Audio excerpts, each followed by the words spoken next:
Yo les trashers! Vous vous souvenez peut-être quand, étant enfant, vous jouiez dehors à travers les plantes dans votre jardin ou dans le champ voisin au milieu des trèfles, des marguerites ou des coquelicots? C'est vrai, qui n'aime pas les coquelicots? C'est joli les coquelicots! Ou bien alors les boutons d'or, ces magnifiques petites fleurs jaunes? Ce que vous ne savez sûrement pas, c'est que les plantes ne sont pas toujours aussi gentilles et innocentes qu'elles le paraissent. Et que si vous avez par hasard pris de manger une douzaine de boutons d'or à cause d'une, je ne sais pas, une petite fringale, vous ne seriez sûrement pas là pour regarder cette vidéo aujourd'hui. Et encore, c'est franchement pas ouf comparé aux plantes dont on va parler dans cette vidéo. Et contrairement à ce que certains pensent, pas besoin d'aller se fourrer dans les forêts du fond de l'Amazonie pour trouver des plantes mortelles. Alors regarder cette vidéo, c'est aussi s'assurer de savoir ce à quoi on touche quand on est dehors.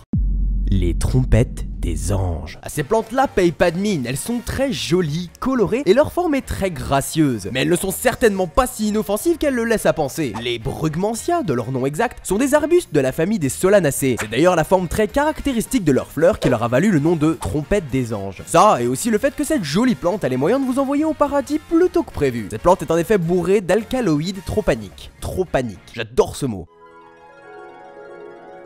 Il s'agit plus précisément d'anticholinergiques, notamment de l'atropine et de la scopolamine. Les vrais se souviennent, on avait parlé de la scopolamine dans notre vidéo sur les drogues les plus puissantes, cette molécule qui fait de vous un esclave zombie. Cette substance est d'ailleurs utilisée en masse par les trafiquants de drogue et les voleurs pour vous dépouiller de tout votre argent sans que vous opposiez la moindre résistance. Pire encore, vous obéissez aveuglément sous l'effet de cette drogue. Et l'abondance de cette plante dans les rues de Bolivie sert beaucoup à cette utilisation, à la fois par les gangs mais également par les chamans qui pratiquent des rites spirituels avec. Cela vient en fait du fait que les anticholinergiques ont la particularité d'empêcher les neurotransmetteurs dans notre cerveau de fonctionner correctement. Résultat, les dégâts sont monstrueux, aussi bien sur le système nerveux central, avec la mémoire et l'apprentissage, que sur le système nerveux autonome, c'est-à-dire l'activité musculaire et les fonctions végétatives. Autant vous dire que, bon, si tu manges une poignée de fleurs, bah, faut pas déjà bien être con pour vouloir manger ça, il va pas te falloir une demi-journée pour y passer. Méfiez-vous des apparences. La belladone.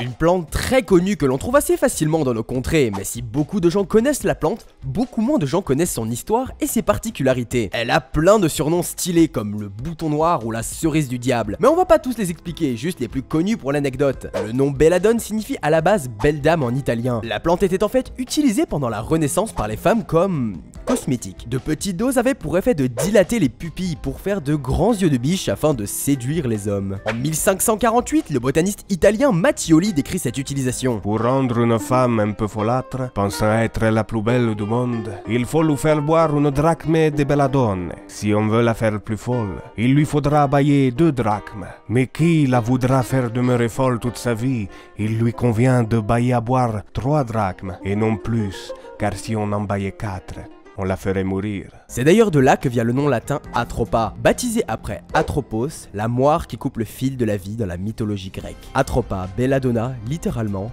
la belle dame fatale. Tellement stylé. Même si toutes les parties de la plante sont toxiques, ce sont ces fameuses baies noires qui sont la principale source du danger. Elles se confondent facilement pour les enfants ou les non-connaisseurs à des myrtilles, d'autant plus que le goût des baies de la belladone est pas dégueu du tout, ce qui fait qu'on n'aura pas forcément tendance à la recracher. Il faut compter environ une petite dizaine de baies pour vraiment en mourir, mais si vous en mangez ne serait-ce qu'une ou deux, croyez-moi vous allez les sentir passer. Dans l'ordre on a nausées, vomissements, hyperthermie, rougeur du cou et de la face, constipation, un comprimé de Dulcolax avant de dormir, puis perte de conscience, coma avec perte de réflexe et enfin mort par paralysie cardio-respiratoire. Donc mesdemoiselles, pas la peine d'y toucher, vos yeux sont très bien comme ils sont. Aujourd'hui ces propriétés sont tout de même utilisées en médecine à très petite dose bien sûr pour dilater les pupilles pour faire des opérations qu'on appelle les fonds d'œil. Moi je trouve que ça donne quand même un effet super flippant. Bref. La berce du Caucase. Jusqu'à maintenant, on a surtout parlé de plantes qui vous mettaient la douille si vous les mangiez, donc on pouvait se dire que ça allait, qu'il suffisait de pas mettre n'importe quoi à la bouche. Alors ouais, mais non, là avec cette plante on est sur un autre type de danger. La berce du Caucase, de son nom latin Heracleum mantegadianum, est une plante pas mais alors pas du tout rigolote. Comme son nom l'indique, elle est originaire des montagnes à l'ouest du Caucase, donc aux alentours de la Géorgie ou de la Russie. Encore une fois, merci la Russie. C'est une très grande plante qui peut atteindre jusqu'à 5 mètres de haut, avec des feuilles de parfois 3 mètres de long. Découverte dans les années 1880, elle a ensuite été introduite comme plante ornementale dans nos régions aux alentours des années 1920. Très grosse erreur. C'est une espèce très invasive, notamment en France. Sa présence croît de manière exponentielle et chaque pied en fleur produit des dizaines de milliers de graines capables de survivre jusqu'à 7 ans dans le sol. Mais enfin, me direz-vous, des plantes invasives, on en a plein. Qu'est-ce qui la rend particulière? Eh bien cette plante est très hautement phototoxique. Elle produit de la xanthotoxine, une substance qui réagit très violemment avec la peau lorsqu'on l'expose à la lumière. Comment est-ce que ça réagit? Oh, comme ça. Ces énormes cloques qui peuvent parfois atteindre à la taille d'une balle de tennis s'accompagnent de brûlures intenses qui vont parfois jusqu'au 2e degré profond. Alors vu que oui, on en trouve en France, voici quelques conseils pour éviter de vous retrouver avec ça si vous êtes en contact avec la plante. Si vous êtes touché par de la sève, rincez à l'eau claire sans frotter et enlevez la sève avec un papier absorbant. Ensuite, il suffit de ne pas exposer la plaie à la lumière pendant au moins 48 heures, puisque si le produit n'est pas exposé à la lumière, il ne se passe rien. Ouais, sacrée saloperie quand même. Gimpy. Alors, vous avez trouvé que la berce du Caucase était hardcore? Ah, vous êtes tellement pas prêts pour celle-là. On parle ici tout simplement de la plante la plus urticante au monde. Rien de plus, rien de moins. Bon, celle-là par contre, elle a un peu un blast de merde pour le coup. On dirait une chanson des années 70. Gimpy again after midnight. Son nom latin c'est Dendrocnide moroides, de la famille des urticacées. Elle est aussi surnommée plante du suicide. Carrément, ouais. Et devinez où on la trouve? Sérieusement, devinez.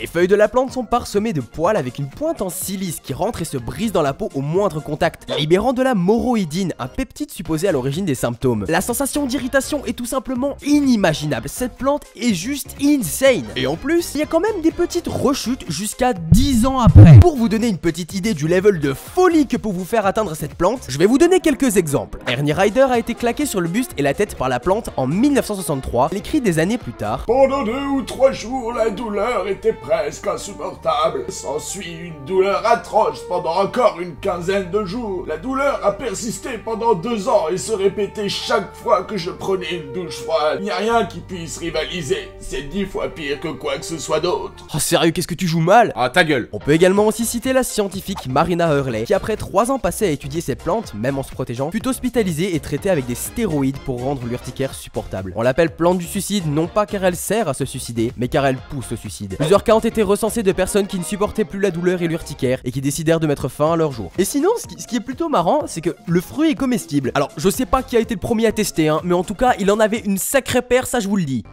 Le laurier rose. Ah, une plante bien de chez nous, que celle-là, si vous vivez dans le bassin méditerranéen, vous la croisez limite tous les jours. Et mine de rien, elle en a dans le ventre, la petite. Je sais de quoi je parle, j'ai eu l'occasion d'extraire le principe actif de la plante. Oui, c'est mon TPE. Ma couille. La molécule qui la rend mortelle, j'ai nommé l'oléandrine. Ce sont ces petits cristaux là, bon, ils sont pas purs mais ils sont largement assez puissants, donc je les garde précieusement au cas où, hein, on sait jamais. L'oléandrine est ce qu'on appelle communément un hétérocide cardiotonique. Il dérègle la pompe sodium-potassium des cellules cardiaques. Alors je vais pas trop rentrer dans les détails, mais c'est elle qui assure le rythme cardiaque. En gros, votre cœur bat n'importe comment, à n'importe quel rythme et surtout n'importe quelle force. Il peut même rester contracté, ce qui, vous l'imaginez, est pas super pratique pour vivre en fait. L'ingestion d'une simple feuille peut s'avérer mortelle pour les enfants. Et il en faut pas énormément plus pour tuer un adulte. Pas mal du tout. Mais on peut pas faire encore mieux. Le mansénilier. Selon mon avis très personnel, il s'agit de la plante la plus dangereuse de ce classement. Certainement pas la plus mortelle finalement, ni vraiment la plus toxique, mais celle avec laquelle on a le plus de chances de ne pas en ressortir indemne. Jusqu'ici on a vu des plantes qui nécessitaient d'être ingérées ou au moins touchées pour être dangereuses. Mais ici l'arbre mansélier est tellement toxique et son poison tellement volatile que même faire une sieste à proximité s'avère très risqué. Elle contient divers alcaloïdes comme la phystotigmine et la sapogénine, toutes deux très toxiques, mais elle contient également des diterpènes, substances toxiques et potentiellement cancérigènes. C'est cadeau, ça fait plaisir, une plante achetée 2 morts offertes, offre non cumulable dans les magasins participants. Tout contact, même juste effleurer une feuille, le fruit ou la sève, ça fait ça. Manger le fruit, ça te fait des lèvres à la Bogdanov. Je crois que le pire en fait, c'est qu'avec cet arbre, lorsqu'il pleut ou qu'il y a du vent, l'eau et l'air se chargent de composants toxiques qui peuvent vous brûler tout autant ou vous provoquer de très graves conjonctivites, sans même que vous soyez approché de l'arbre finalement. Moi je comprends pas tous ces gens qui ont peur des araignées ou des coconut crabs. Moi dans mes cauchemars il y a ça. Bon, j'avoue c'est peut-être un peu moins flippant.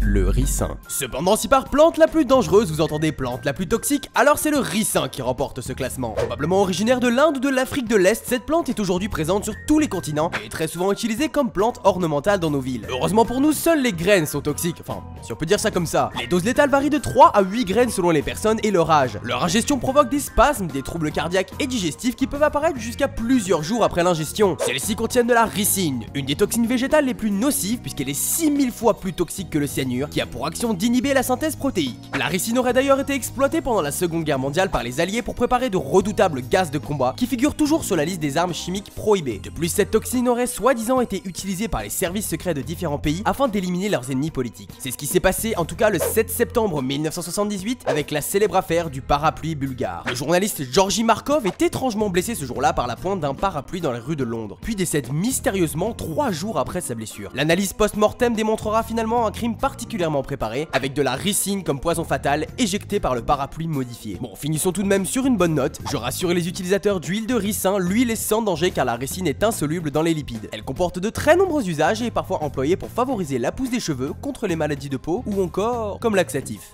Voilà les amis, un très grand merci à Superflame pour les doublages des Mattioli. Pensez à aller checker sa chaîne. Et moi je vous dis à très bientôt. Hop, c'est pas fini, j'ai un message urgent à vous faire passer et qui va changer vos vies. Connaissez-vous les FDP de Tubonia? C'est la BD d'Absol et Antox Colaboy dessinée par le très talentueux Dessinator. Elle y compte l'aventure de nos deux jeunes youtubeurs à Tubonia, un monde qui n'est autre qu'une métaphore du YouTube Game. Leur projet Ulule a marché du tonnerre et à chaque palier de 50%, une carte de Tubonia était révélée par un youtubeur. Vous voyez où est-ce que je veux en venir? Eh ben je vous présente le monstre de bataille, un démon que nous seuls seigneurs de ce monde avons réussi à dominer pour tout dévaster. Nous, chez Trash, on kiffe ce genre d'initiative, alors allez-y les yeux fermés, ça nous fait plaisir de voir qu'on possède la carte la plus badass de tout le game. Allez, c'est fini, ciao, abonnez-vous.